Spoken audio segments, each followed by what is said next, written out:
Hey there everybody, welcome to the channel, or welcome back to the channel, whichever may be the case for you. My name is Matt. As you can now see on the screen, I am clearly an old man, and I'm also a Reveluv, and I also like ranking things. So why not put all of that together and go through all of Red Velvet's discography and adjacent discography, including solos, OSTs, blah blah blah, and find my favorite Red Velvet or Red Velvet adjacent tune. That's what I'm attempting to do, and we're doing Fool. But in the meantime, if you want to find other things around on this channel, other groups, please feel free to look around. I've got many playlists, all that kind of thing. I also have extra stuff on my Patreon, but let's check out our current rankings as they stand. And what I will do is I will just scroll down through the list. One of these nights is still currently at number 1, and I'll slow down through scroll down through slowly so that you can see these. You're going to notice there are a lot more songs on here listed than there are YouTube videos, and that's because some of these things either YouTube doesn't like, or I just choose to put on my Patreon alone. Those posts are all free. If you join as a free member on my Patreon, you'll see every one of these rankings. Let's get into it. Here we go. Ooh, it's got a very, I guess, Django-style jazz feel.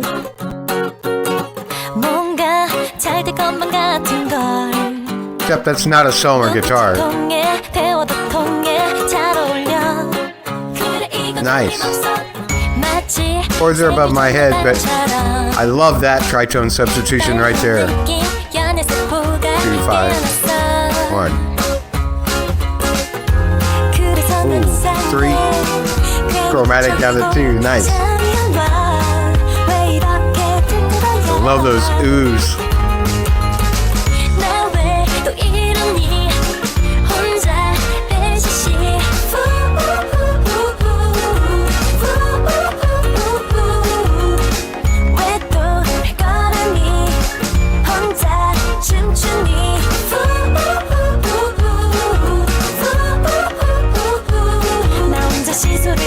Oh, nice.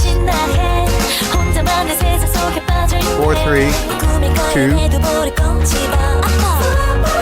to the 5. Okay.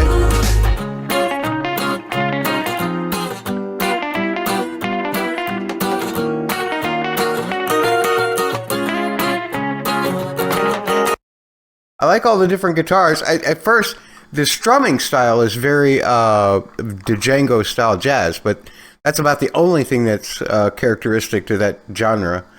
The instrumentation is totally weird. Usually the Django-style jazz has nothing but string instruments playing. I really like the big sound of the bass drum too. I like that. I like the kind of 2 different kinds of guitars. That guitar timbre is much more of an acoustic guitar timbre. I have a friend that had a band for 10 years, maybe closer to 20 years, and did that style a lot. It was just him and a singer and a harmonica player and a percussionist, and they went all over the country. I played some gigs with them, but they did that kind of style. It's very swingy, it's very bouncy. The one chord that I want to talk about is that tritone sub.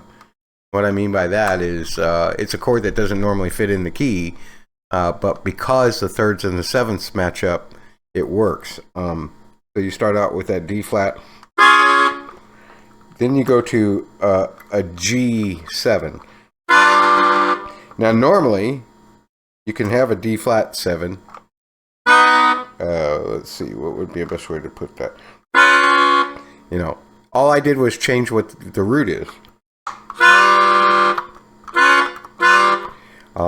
I love transitions like that, especially in pop music, which you don't hear too often in regular pop music here in the United States, but you do hear it a lot in international pop music and obviously in K-pop as well.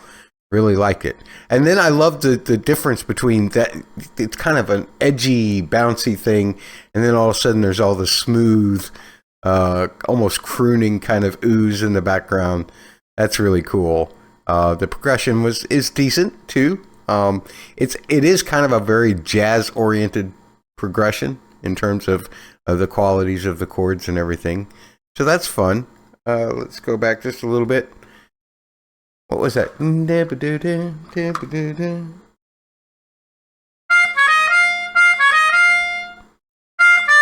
Yeah.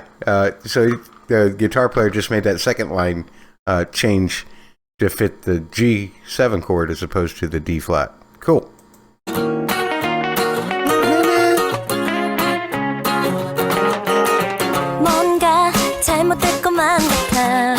All right, Wendy. I love that. Just snare, swinging snare is great. And then this feels so big. Good bass player too.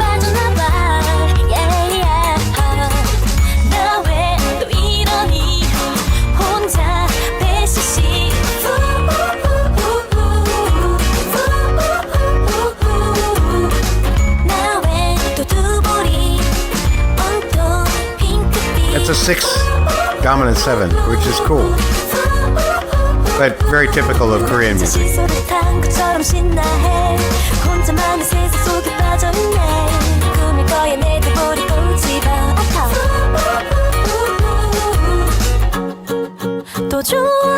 Or the flat 3. Nice. I like that bridge. Have we changed keys? I believe we have.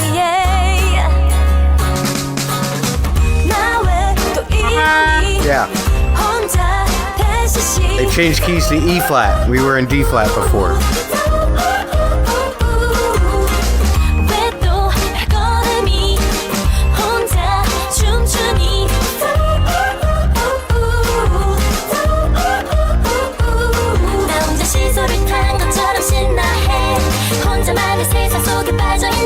Nice, Joy. All right, Irene. Gary.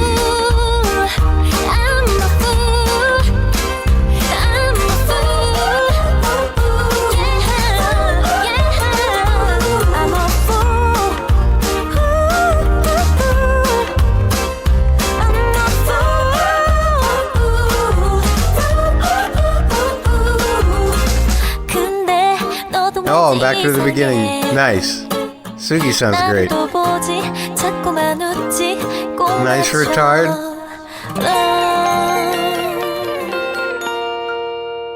Nice major 7 chord there at the end.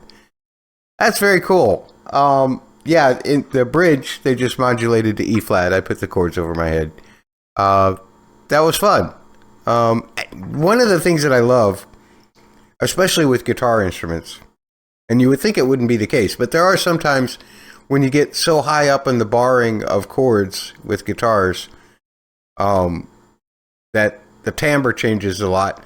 And because of that, a lot of guitar players will find an alternate way to voice the chord. And so you can hear those differences in the way the chords are voiced, or even the position that the bass player is in. Sometimes even the way that harmonies are done. That helps you decide whether the key is changed, other than just naturally knowing it's a key change. But let's rank it. Okay, I really don't know where to put this song, because it's not something that turns me on a great deal. It is a cool style. The vocal performances are fantastic. But it's just kind of not my bag. So I'm going to start at the bottom and work my way up, though I may go up quite a bit. Huff and Puff. No. Red Dress. No. Sayonara. No. First Christmas. I like it better than that. Jingle Bell Rock. Like it better than that. Chew. I really like that cover. I surprised myself, and this is one of those posts that I did on Patreon. I surprised myself that it ended up ranking this low on the Red Velvet list. Well, and on the ESPA list too, which you will see videos for that coming out here real quick too. Yeah, I'm kind of stuck here. I think I like it. Well, I know I like it better than the Jingle Bell Rock, but I don't think I like it better than. Let me try that again. Doesn't look right. Not being all centered, does it? Enter. Well, now why is that? Should we try to center it? There we go. There we go. All right. There we go. Yeah, I think I like the Chew cover from 2026 SM Live better. And that's it about that one. I don't have a whole lot to comment about it. It's a fine arrangement. It uses a lot of jazzy chords and jazzy feel. But the instrumentation, again, I feel kind of like I'm hearing jazz performed by a circus band, which is kind of interesting. I like that sound. I like the way Red Velvet sings that kind of sound, but it's not typically my kind of bag. Next time we're going to do Some Love. Don't forget to like and subscribe. Nobody's going to shun you for that around here. And you want to come over to my Patreon, the link is in the description below. And if you want to join a tier for even more stuff, that'll help me get some dentures too. But that's not your problem, that's mine. Take care.